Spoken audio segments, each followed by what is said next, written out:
They weren't in our packet yet. I was not present. We'll get those in the next Do meeting. that the next one? Thank you, Tracy. Board reports. Happy to start. So with regard to the Heritage Commission, their current topics include the revitalization of the Enfield Center Townhouse, and they have expressed increased urgency surrounding the rehanging of the grand drape in this meeting room. So I think that's going to come for us at some point. There needs to be some action. And EVA has not met since their annual meeting in February, but they are meeting this week. They did take down the holiday decorations on Main Street, and I think it looks beautiful.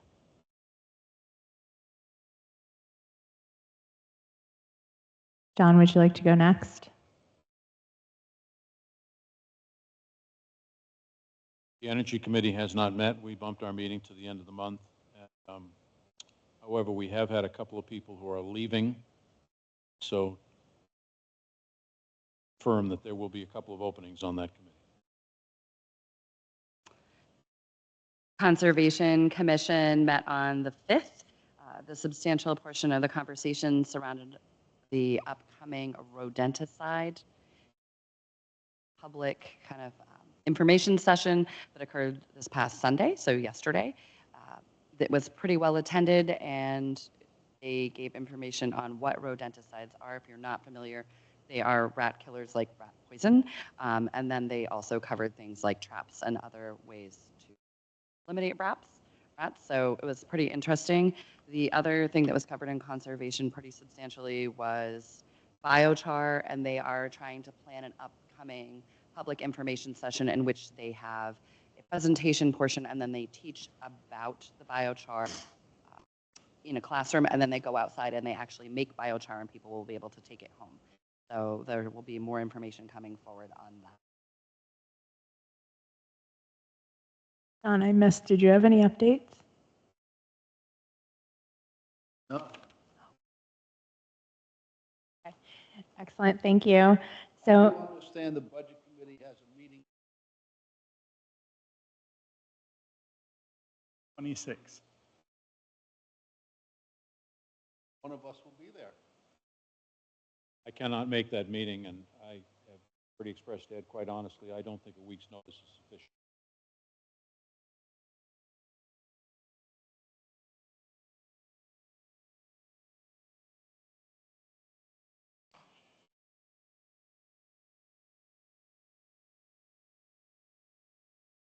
You know what, It I'm should be at the, going to have to go to the microphone because the minute taker won't get it. Sorry.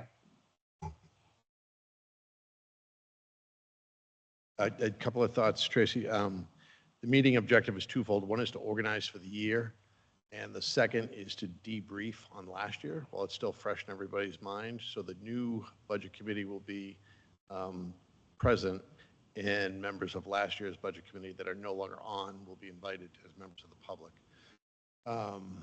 Since we have not decided this evening who will be the Select Board representative to the Budget Committee, throw that in as a reason to postpone the meeting. I'd really rather not postpone the meeting for a number of different reasons, including one of the pieces of feedback we've already gotten from last year is that we started a little too late and we should be starting earlier. And there's a lot to be done. There's some things that people have talked about they'd like to do this year that haven't been done in the past, including some training, some strategic overview before we jump right into the budget. So for that reason, we're looking to get it going as soon as possible. I hear you, I think that's a reasonable request. however, disagree. Okay, do you have any flexibility? I think it should simply be delayed a couple of weeks. I think perhaps if the people that are interested in being on the Budget Committee wanted to show up, they're welcome to. Ed, why don't we take it offline? thank you. Moving on to the town manager's report. thank you. Starting with staff report, currently we are at full staff minus Senior Officer Crate's position, which has been recently vacated as discussed in the past. We are moving forward with a very promising candidate that we plan to start in a few months. So other than that, we were at full staff right now. Finance director update. MRI reported that we had 13 candidates, and of those, they were interested in 5 to 6. We did have 2 of those pull out, so they ended up interviewing 4. We have conducted the first round of interviews with the finance team, and we will be working with MRI to do some continued recruiting and looking through the applicants. With that, moving on to the Crystal Lake Watershed SRF loan application. That application has been submitted. I did receive the grant documents or the SRF loan documents back. I signed those. Those are right now under review with the state. And once approved by the state, if approved, they'll move to Governor and County. We're moving along with that process. So once I get final approval that it's been approved through the state, when it's headed to Governor and Council, we start looking at putting that committee together, getting some applications out. Sorry. It's a bug. We have quite a few of those right now. The internal control audit. I think I told you this last time, but on 3/6, Elisa, Chris Ellen, and I met with MRI to discuss our current internal controls process. MRI will be using that information along with some possible future questioning and process review to document and determine our current initial internal control procedures and make recommendations on changes that project continues to move forward, and we'll bring that to you in the near future. On the land use side of things, the planning board held a debrief last week on the 11th to discuss why they thought the zoning ordinance may have failed. There was broad agreement that the timing was a big problem, and adoption for the adoption of new and more generous building development provisions. They also felt there was a lot of confusion about Laramie Farm stuff going on right now at the same time that was coming out. They'll continue having some meetings and hopefully taking some more public input as to why that failed and what they can do in the future. Could I ask a question? Absolutely. There was a timing issue? I think it was just with all the development stuff swirling right now. What is the effect of the vote on our dealing with town properties that we're trying to? Can everybody talk into their microphones? What is the effect of the vote on the sale of the town properties? It really doesn't affect the town properties. We still have the cumbersome issue on the Union Street property, but same as it was a few weeks ago now. So there's nothing that specifically affects Shed Street or Depot Street No, it's the same as it was before the vote. and Union Street also, as we currently understand his proposal, can proceed? It can proceed, but right now, that lot doesn't allow residential and does not allow any different commercial than was there. So unless someone proposes a fire station, they're going to have an issue, and they're probably going to have to go before the zoning board. These things were never contingent upon a vote. They were always known to need a variance.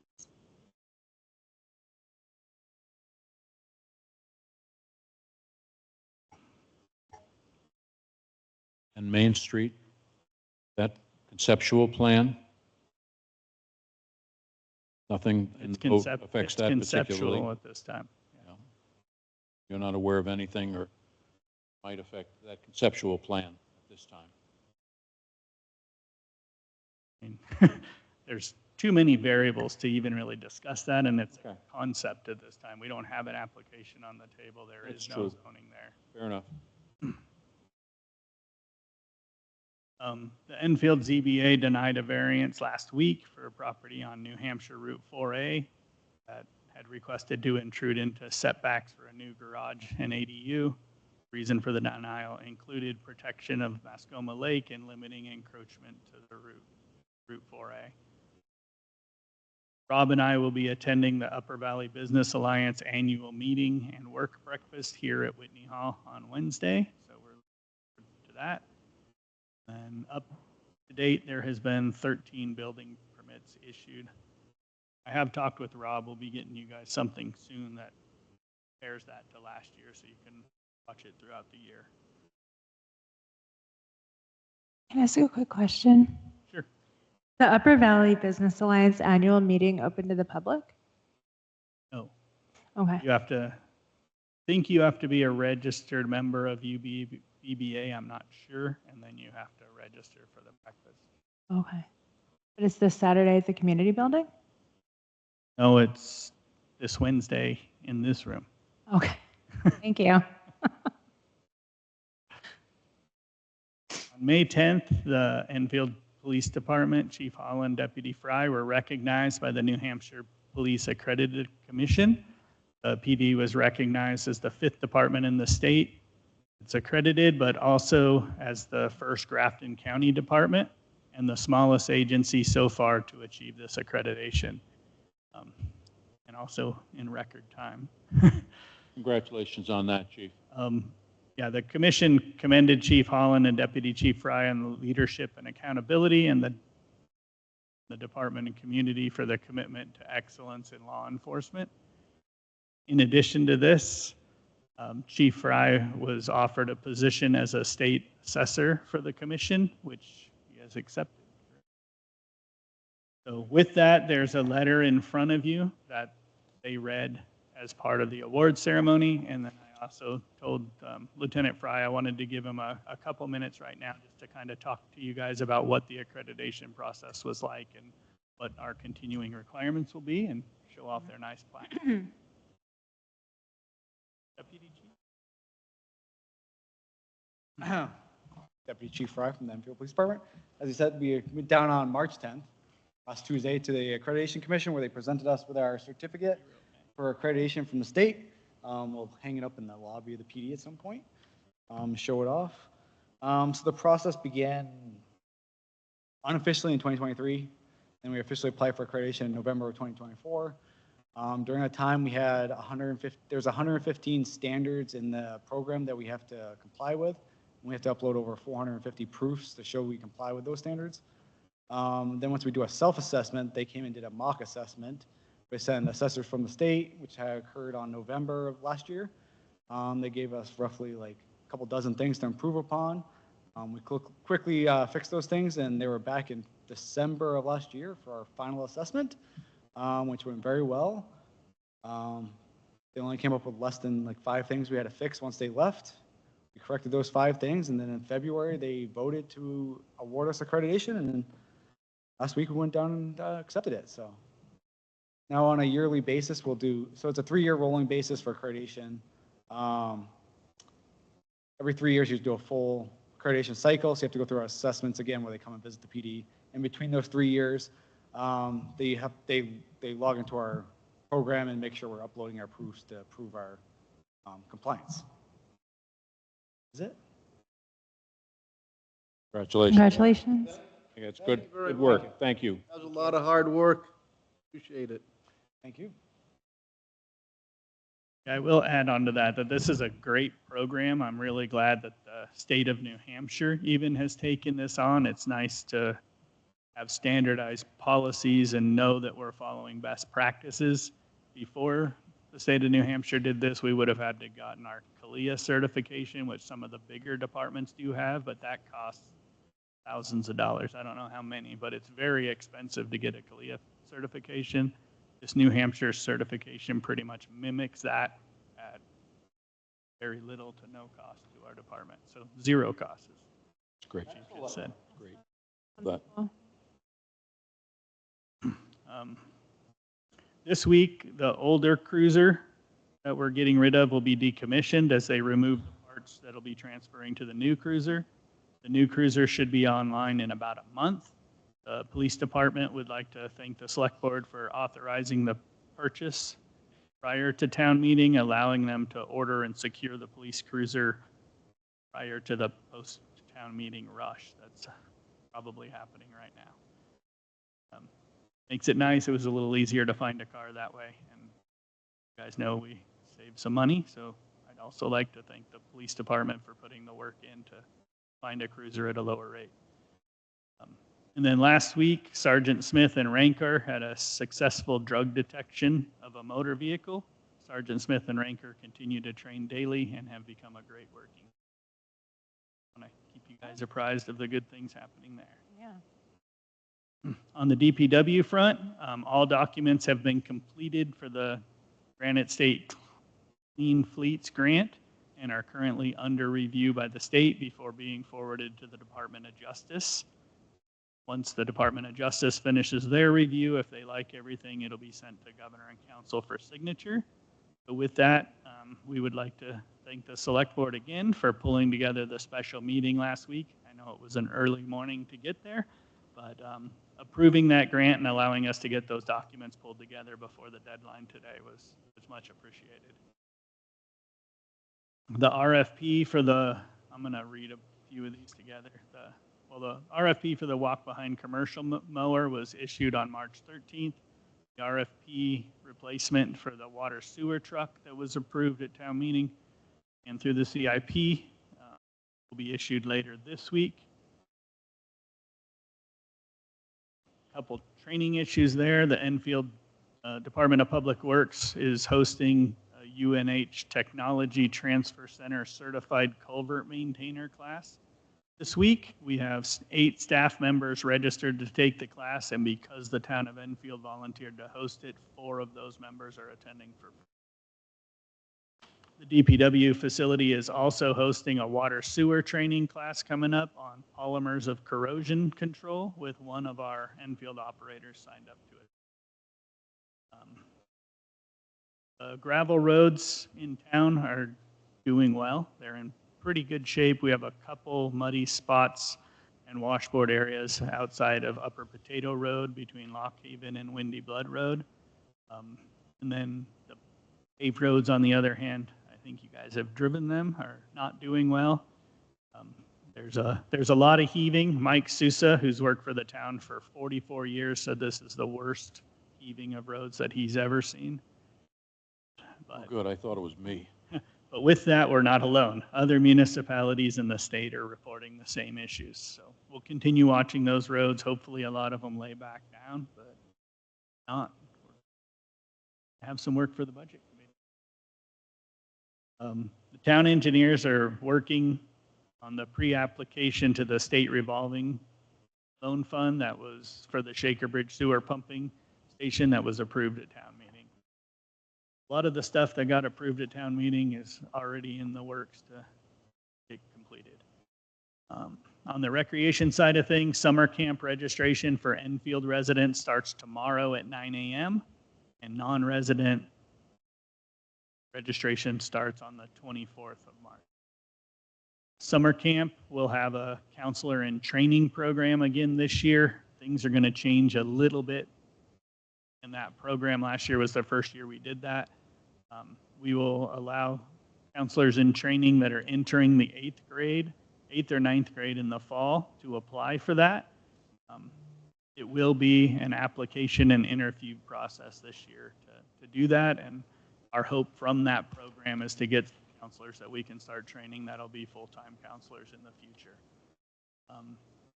Youth sports, baseball, softball registration continues. We're having a little bit of trouble with the 5th and 6th grade team. As of right now, we have three registered players, which means if we don't get any more, we won't be able to field a team for the 5th and 6th graders. This will be the second year in a row, and we've also often had trouble with that age range. A final decision will be made later this week, which will allow, whether we're going to have a team or not, which will allow players to register in Lebanon if they would like to. Other than that age group, we're seeing pretty good numbers for baseball registration this year. And that's all I have for a manager. Thank you. Are there any questions or comments from the board? Since we're gearing up for the summer camps, are we online for the repaving of the basketball court? We're working on it. I talked to Jim about making sure that that was included in the RFP.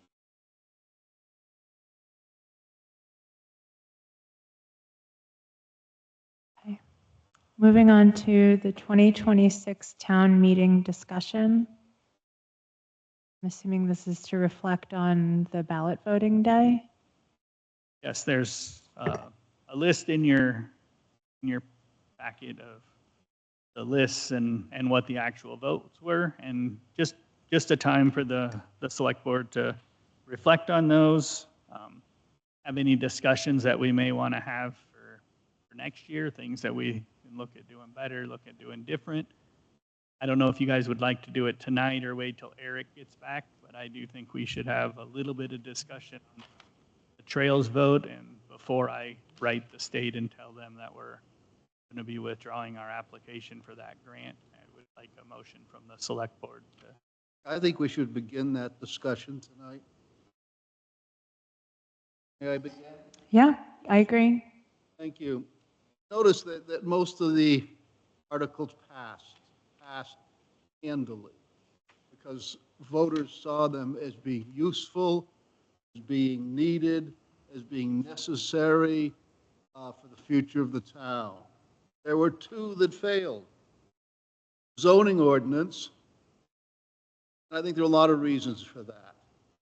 One, which I tried to identify, was that the state had just also imposed upon the communities a number of zoning changes.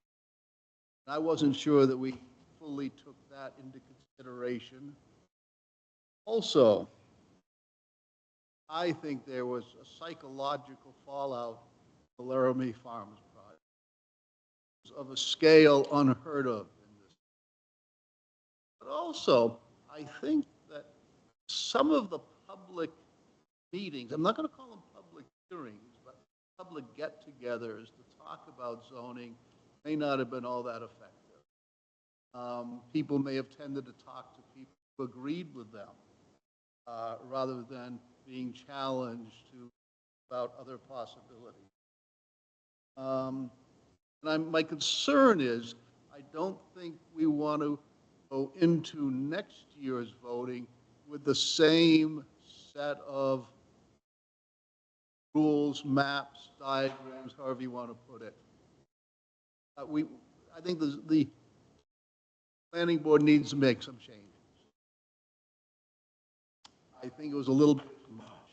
I agree, John. And I think one of the most substantial pieces of helpful feedback for me from the public as people left and people talked to me afterwards, I had a number of people tell me, I came to vote on Laramie Farms and I hope it fails. And then I had several people tell me, I voted against Laramie Farms and it failed. And I said, I'm really sorry you were lied to, but there was Laramie Farms wasn't on the ballot. And that is due to, a significant misinformation campaign. And that was a choice. I think there were very good reasons for some people who didn't vote, right? And I'm going to pick on Dan. Dan outlined some things that he did not love. And I think it was a very fair outline. So I think going through the process and taking those factual items, some people don't like the map. They have concerns about the map. There's a variety of different things.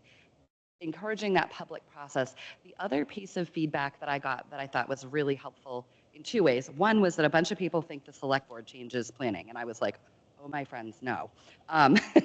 But I think they see largely, maybe not me, but largely as a group, that we're trustworthy and we're a vehicle for information. So doing some work together to meet with the planning board, having the planning board come in and talk to us now about it. I'm not saying now, but like in the next month or so.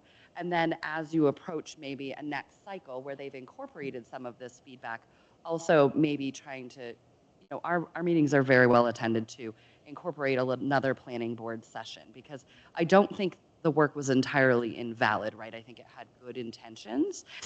And then there are probably pieces that you keep and pieces you don't keep, and figuring out what that is and doing it in a really thoughtful way. Now, one of the little issues that I noticed was we did not, as a board, get to vote on that as we voted on the budget articles. And I think people miss that. They'll actually pay attention to what the select board thinks. And that's probably out of our hands. Yep. Yeah, that's State. the RSAs for money articles. Yeah, Not. yeah, I know. You're right, though, because people The asked. facts are, I think. People absolutely asked, and I said, oh, that's a non-moneyed article. For someone who doesn't do this all the time, it's a perfectly valid question.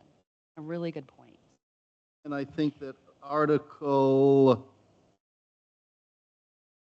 4, Main Street parking and trail, a lot of people were a little cranky that put those things together, and that was probably for gaining the funding. But a trail and the Main Street parking really aren't the same thing, nor do they serve the same purpose. But also there was I think, a general sentiment that while most of that was funded, there's still over $500,000 the town would be on the hook for.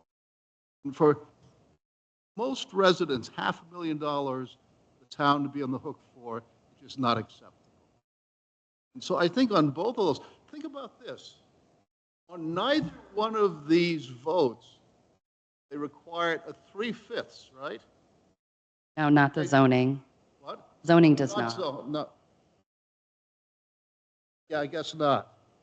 But the Main Street trails required a 3/5, didn't even come close to a simple majority. I think on What did zoning require? half, it's just half. It's a simple. Half? 50%, yeah. Okay. It's, So anyway, I think there's some ways that things like that could be expressed more clearly. I'm not sure that the trails article could ever be expressed more. I think people on the trails article had a few very good points. One is that the budget committee didn't get a presentation, right? They didn't get the same information that we went into the public session with, and budget committee members expressed that they didn't have that discussion. I think that's a fair concern. So if we were going to go forward ever again with another want type item, I think that town should be going in prepared in a budget session. Don't let it just go in and be like, we're going to go down the articles and go yay, nay. Actually give them the information in advance. I think that's a very fair request.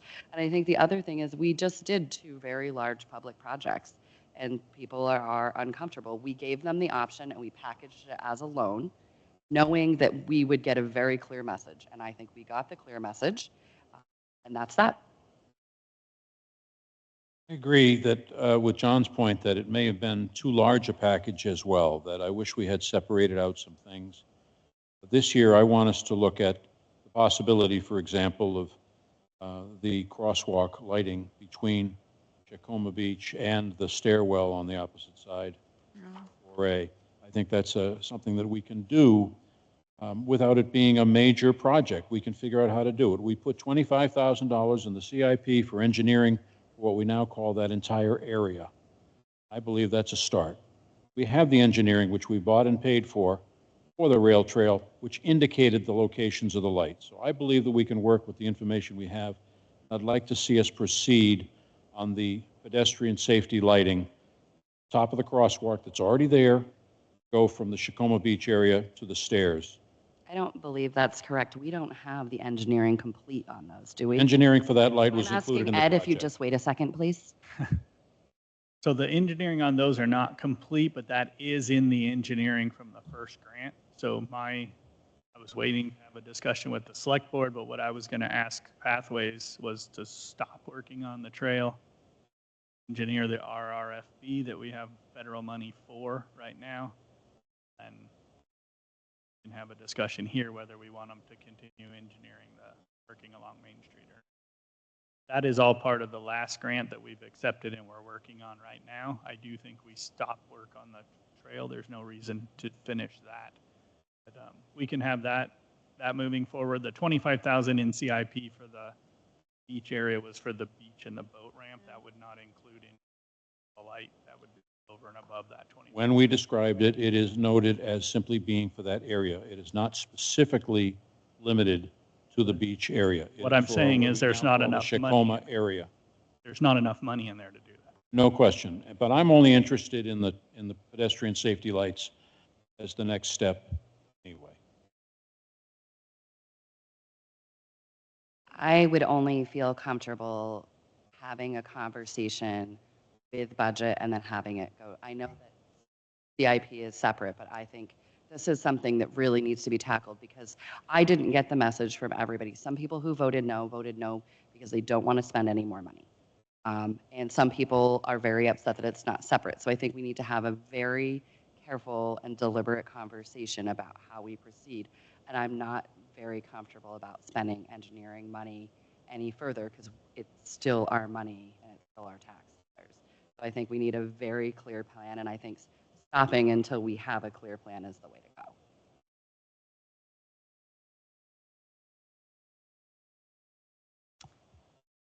Sounds good. Are there any other comments about this year's town meeting ballot voting day? I have one. I think there are a lot of really mixed feelings about going to SB2. And I think we talked about it in regards to the deliberative session. And I want to raise that issue again because there was a concern about how many people would give us inputs and whether it would work. And we had about, what, 400 and something the prior year, and we had the 850 something this year. It was a pretty significant, it was almost double. And I think, I was surprised that it was almost double, but I think this tells me personally that if you give an opportunity to people to weigh in a way that works for them, in a venue that works for them on the moneyed articles, that they do show up. And I felt like it was really helpful. The other thing is we've changed in recent years from people voting everything unanimously, and I've never felt that unanimous votes were very helpful information for me. Sure, it's like, yay, we won and no one disagreed, but did they really not disagree, or were they afraid to put their hand up, right? And so this is a very truthful way of getting people to give us information, and I was excited to see. It gives us a temperature of the room, right? Like, how much are we getting right? How close are we to that margin where maybe we need to dial it back? The other thing I think I would really like, and I got a lot of feedback on this after the meeting. I got so many texts. We have to have the town office publish the full results. We can't wait for the clerk. We can't. The clerk is legally required to provide the official results, but I think we owe it to all of the people who ran and all of the people who worked on whatever side of any article to know all of the numbers in full. And the town office is able to take those and publish them on our website. And the clerk can do her official results separately without holding them hostage. But this has turned into a year-over-year problem. We never used to have this issue. We used to be able to get the Valley News and the school district their results that night. And I don't know what the challenge is, but we don't elect the clerk, right? We don't choose the clerk, the people do, but we are able to take those numbers and publish them, even if we have to publish them as draft numbers. And I feel very strongly that we shouldn't have a full day of, the Valley News deadline is at 11 o'clock. Now, if anyone doesn't know, it's a new deadline. It's very hard for them to do it. So if you tell them you're not going to give them results until 11 and you don't give the school district your results till 11, I think they held them until 10:30 a.m. That's awfully close for the school to do everything and get it over the ballot. I don't think there's a reason, even if it has to be draft, I think we have to put them out.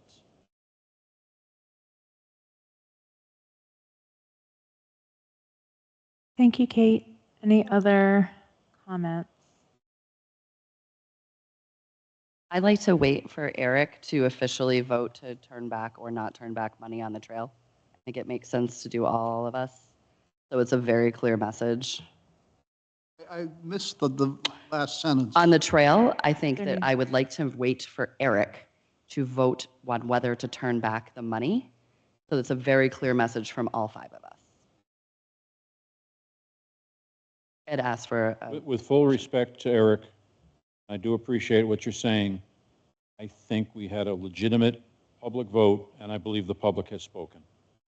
Oh, I'm not asking to change it. I'm saying so that it's all 5 of us, because we went into this together and it's not like a rush. We're not spending it anyways.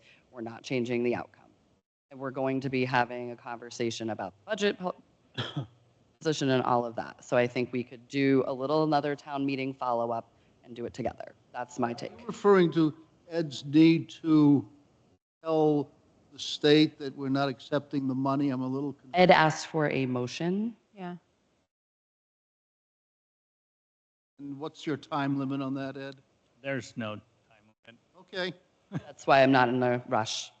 Yeah, I don't see why we can't We're wait. going to send it for governor and council for approval in July. Okay, So I think we're fine. Then I agree with Kate. Let's, and I can agree with that. Eric. Plenty of time. Okay. Moving on to the financial report. So moving on to the financial report, you have a financial report in your kit.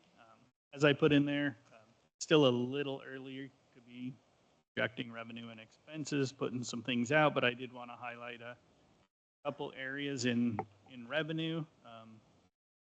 Still too early. I put we were $1,000 ahead of where we were last year, but what we do is we get a payment early in the year from the state, and then they make up the biggest portion of it the end of the year. So last year we got $28,000 in January. This year we got $29,000 in January. That doesn't mean that the next portion's going to be as big or bigger than we got last time, but that's what we got. So hopefully that shows that we're moving in the right direction on the revenues in highway block grant. Clerk revenues look okay for this time of year. Still really early again. Rents of municipal property, if you look at this, expenses look off at negative $375. But what ends up happening, we have a really busy season in December with people renting, and then in January they get their deposits back, and it pushes us in the negative, and then so just wanted to bring that to your attention. Other than that, it's really early to be projecting revenues. Expenses, legal looks to be trending high. We did just finish town meeting, which is a lot of our costs, and the zoning issue that went through took quite a bit of legal expenses, and we've also had some union expenses there. We'll be continuing to watch that as we move forward. We did come in under on town meeting with Seth and the high school providing a lot of the sound, so that's good. It'll eat up a little bit of that legal. We'll be moving the legal money of the attorney attending town meeting and stuff into that town meeting. Cover those costs because that's what it was for. Personnel administration, so that's a lot of the benefits and stuff. They're tracking just under budget right now, and with the open police position for a few months, I expect that. Ambulance appears to be way over budget if you look at that line, but 92,000 of, I think, the 96,000 that was in there is the one-time payment to Lebanon that we paid. So take that out, we're trending fine in the ambulance area. Then electric is also trending over budget.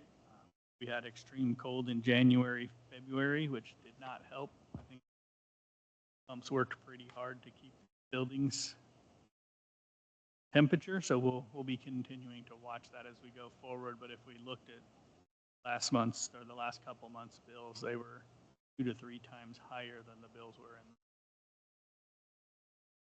watching that line. Other than that, I kind of already did the MRI update.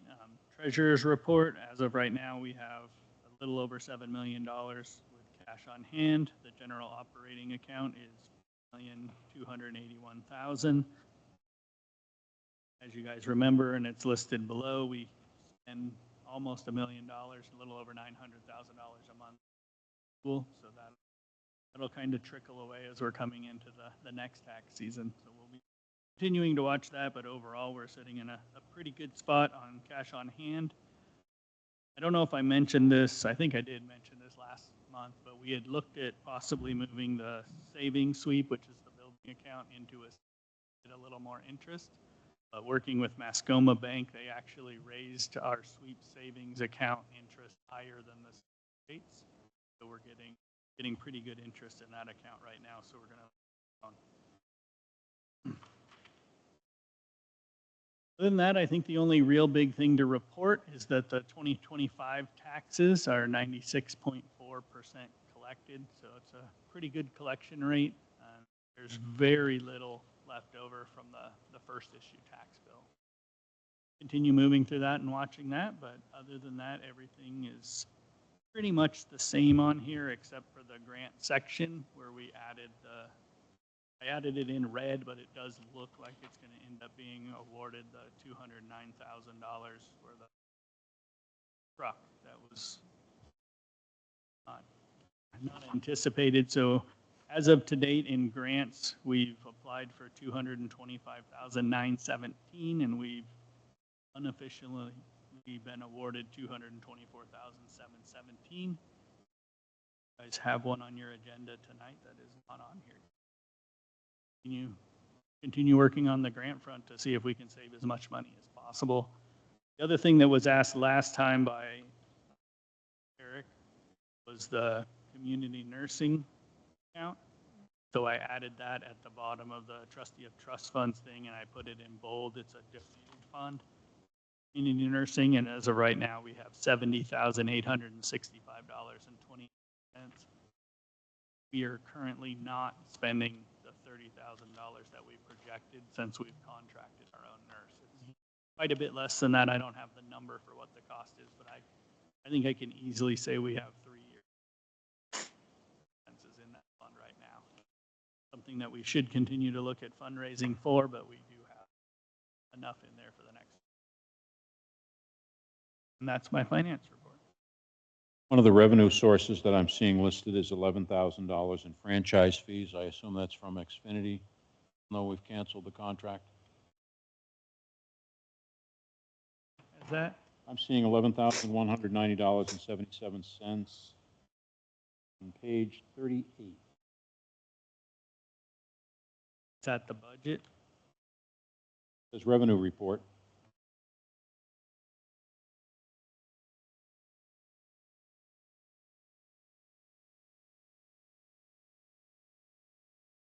Must be. So I'll double check on that if you want, but like we did, because we don't get a franchise. I didn't think we got franchise fees. Anything else? On that, I know we had discussed not doing it. There was a delay on my side for a little while, but we've been passing paperwork and contracts back to get the final contract signed. Take some time. I thought we had sent it in, and they wrote me a few months ago and said, have that signed contract. So I'm not going to give it back. no, but I want to make sure that we move forward and get that off of there. Our residents are not paying that. Any other comments or questions about the financial report? The only financially related item is what the decision is on the third member of the trustee of trustee funds. We have a decision on that? We will need to recruit for that. So I thought that we had a write-in vote for that. We had 2 write-in vote, or we had multiple write-in votes. But as the way the RSA works, we had 2 highest people were 3 votes. We've written both those people, and both those people died accepting it, and you don't continue going down. Oh. Based on the RSA.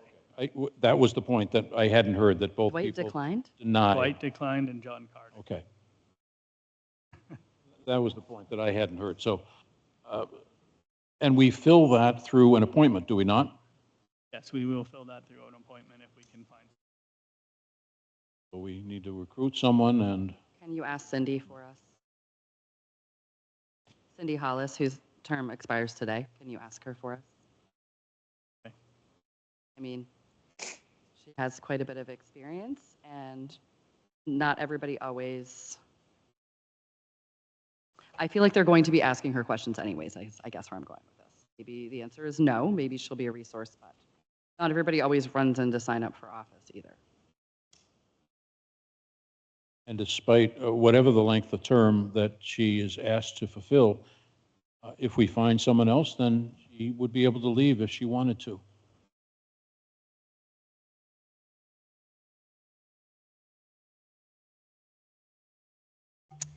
Great. If that's all about that, then we can move on to the highway safety grant amendment. But first, I just wanted to thank you, Ed, for putting these financial reports together for our meetings. They're really helpful, and I think the conversations are really helpful.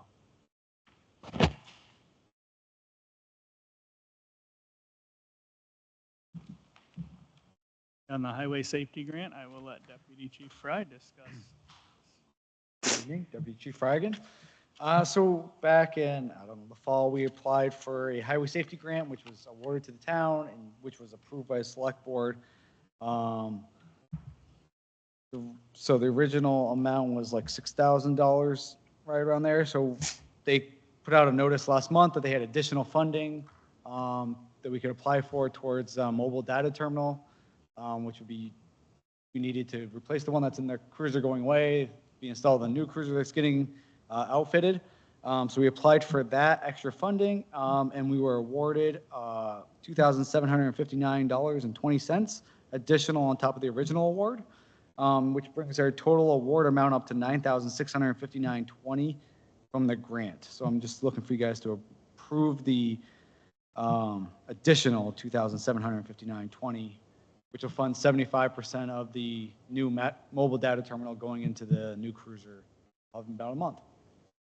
I'll make a motion to accept the terms of the Highway Safety Grant as presented in the original amount of $6,900 plus an additional $2,759.20, and to accept the amended grant terms as presented in the grant agreement amendment notice for an adjusted total grant limitation of $9,659.20, and hereby authorize the town manager or their designee, Police Chief Roy Holland, take such action and execute all documents that may be necessary. Second. Any discussion? Thank you for pursuing these. All in favor? Aye. Aye. Aye. Thank you. Recreation Commission, acceptance of resignation.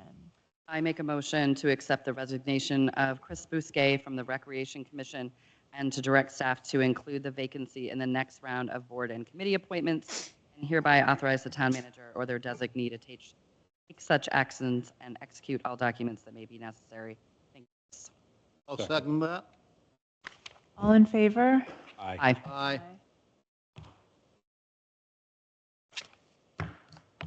So I think we can move on to administrative items. Can I just apologize to you for a second, Alice? I pulled the March 10th minutes out. I had them sandwiched, and so I had said I didn't think we had the March 10th meeting minutes, but they were in there. That was my bad. Yeah, they're right, but it's, I found them by looking at the electronic copy, not by flipping. So I apologize, you guys. That's how I found All it. right, so let's make. I'll make a motion to approve the March 10th meeting minutes. But I didn't review them. Oh, you didn't review them? I wasn't there. Oh, that's okay. You don't have to, because you can vote or not vote if you're not. Yeah. Are you ready to vote on them? Is that what you want to do? I made a motion. Okay. I'll second it. All in favor? Aye. And if you want to abstain, you can abstain or you can vote. I'll abstain. You're legally allowed to vote even if you aren't in a meeting. You can do either. Yeah, but I also didn't review them. Yeah. So, administrative items, but then I think at the same time that we do the administrative items, we entertain public comment. Is that right? Yeah, administrative items are in the yellow packet unless you guys had any questions about them, just for signatures. Okay. Sake, and then And so at this time, we can open the floor to public comment. Anyone?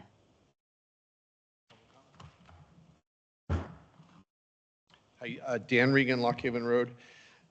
So as this select board knows, the Mascoma Watershed Management Plan recently completed. And they are in a position where they would be available for a public communication about their findings. The public communication could include, and I would encourage it to include, a joint meeting of the select board and the planning board.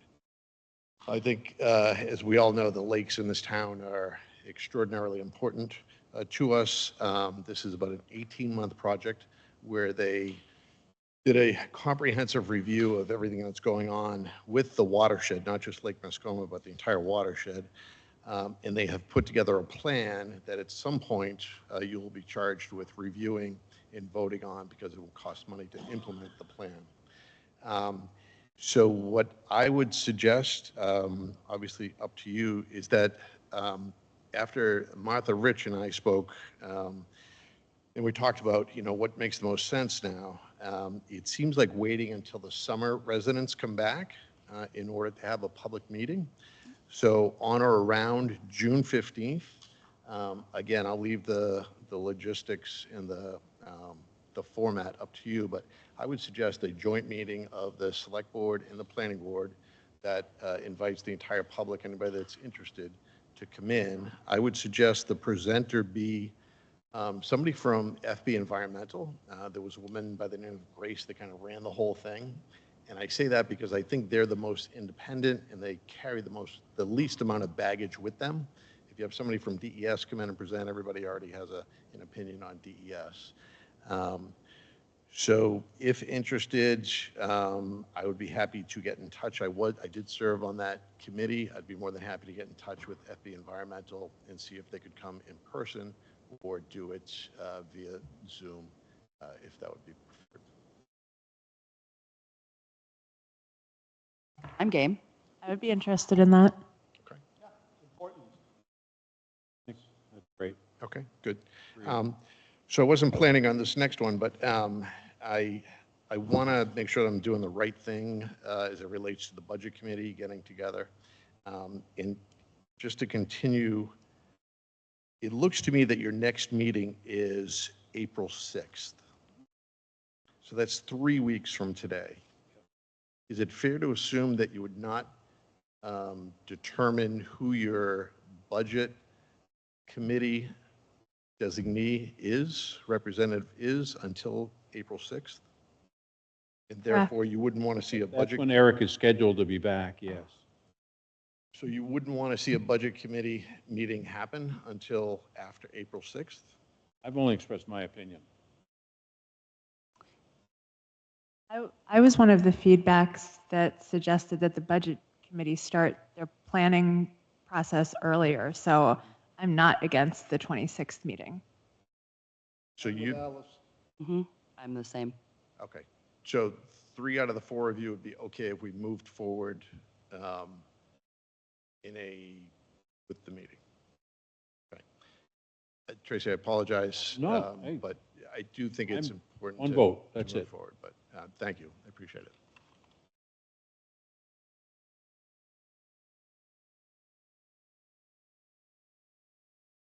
Any other, go ahead, Dr. Buffet.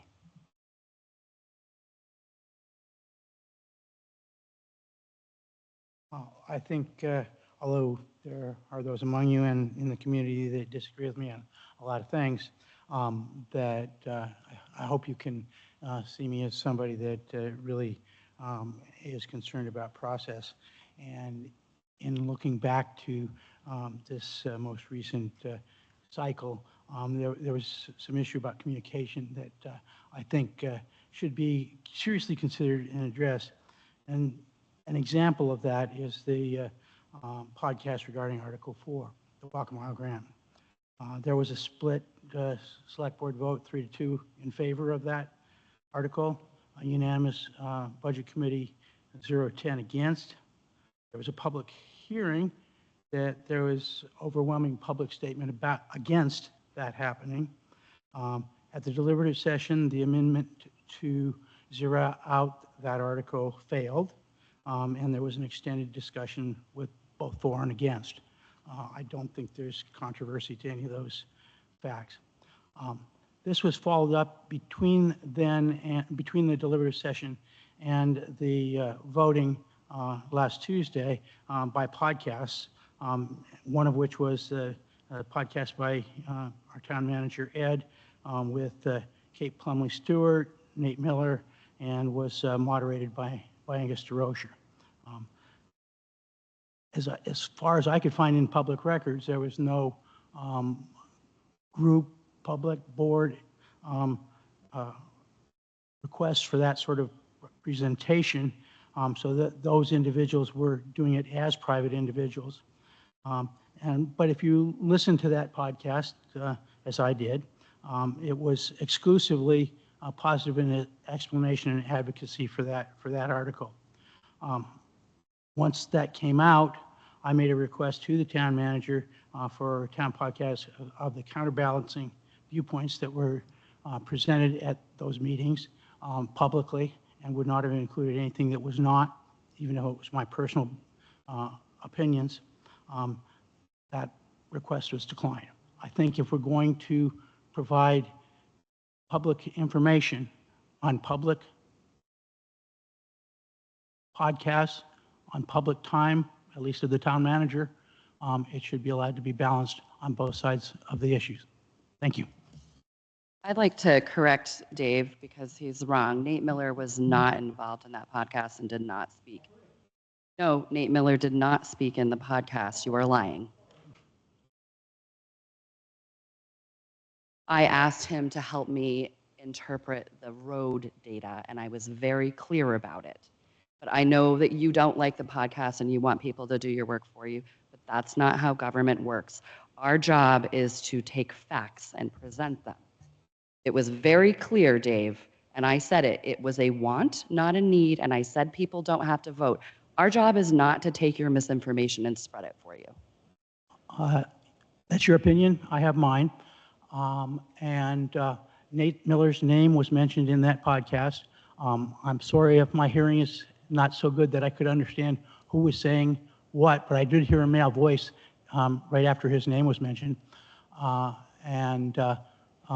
Take it or leave it. You know, I think it is not a good position for this community to have this board and individuals on this board doing this sort of public presentation on one side of an issue that's being discussed on both sides by our community.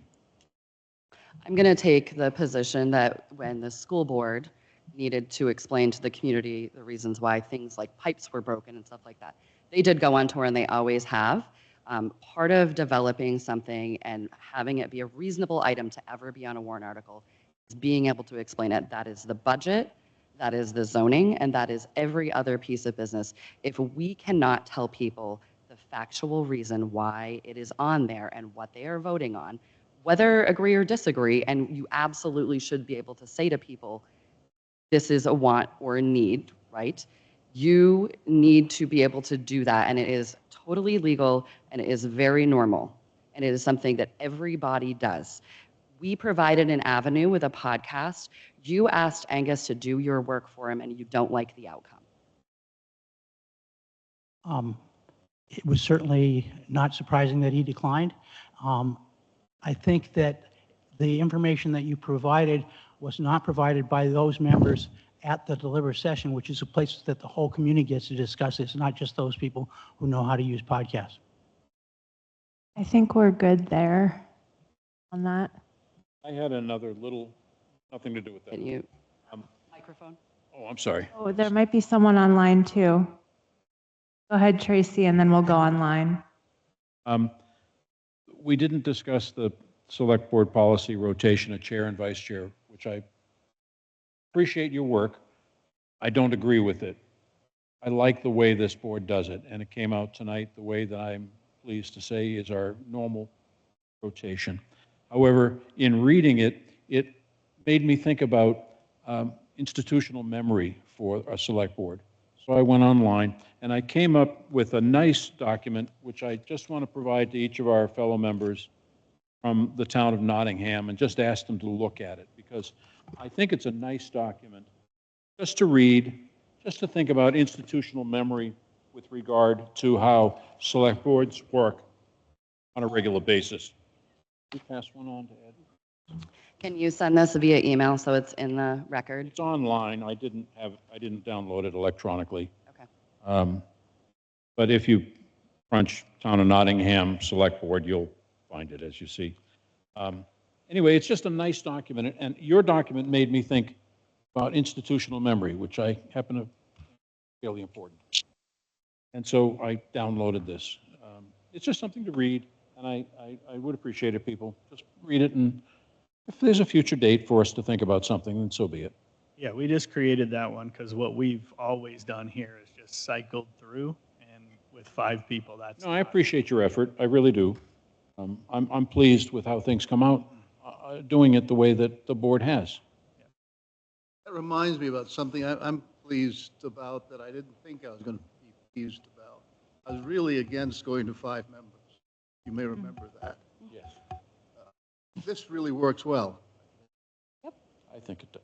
Yeah, and the amount of information that gets passed around, the quality of discussion, and just differing opinions.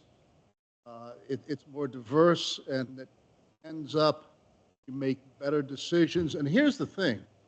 Someone has accused me recently, actually, that you guys are all the same. You all vote the same. And I said, it's not true. But yes, many of our decisions are unanimous.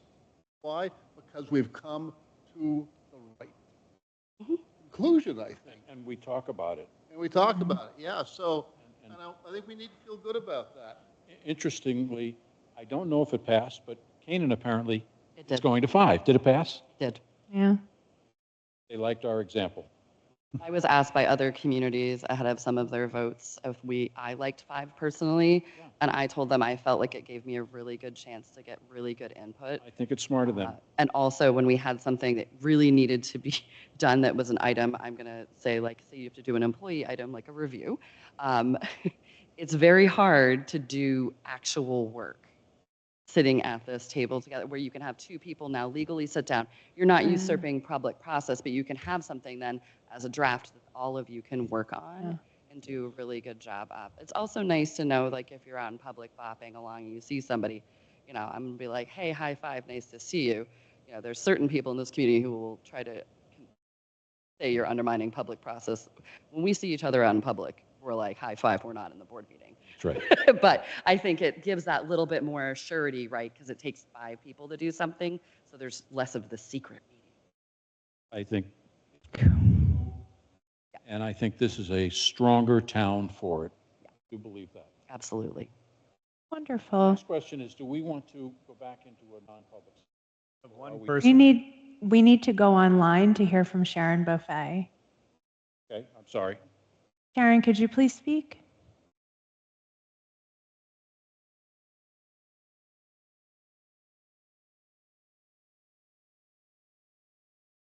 Are you there? She's going to have to unmute herself. Sharon, you're muted if you're speaking. Oh, there you go. Hello, can you hear me now? Yes. Okay. I'm going to ask this select board and every other committee that this matter comes up to going forward to please refrain from accusatory statements to the public or to the select board. I think we're better than that. And if we're not, we can be and we should be. And that's where our focus should be. It's very off-putting to hear a select board member accuse a member of the public of lying. To me, that is a statement that really it's a difference of opinion, and everybody is entitled to their opinion. But we must have decorum in the way that we talk to people, whether it's especially in a committee meeting, to each other and to the community. Because I think people, when they don't understand each other, throw out the word lie. That's accusatory. It's not trying to understand, gee, why is it you feel that way? I don't feel that way. We can agree to disagree. So let's go forward in a better manner, please. Thank you. Thank you, Sharon. I'll make a motion to go into non-public session per RSA 91A-3, Roman numeral 2, small a, personnel. Second. Kate, yes? Tracy, yes. John, yes? Alice, yes.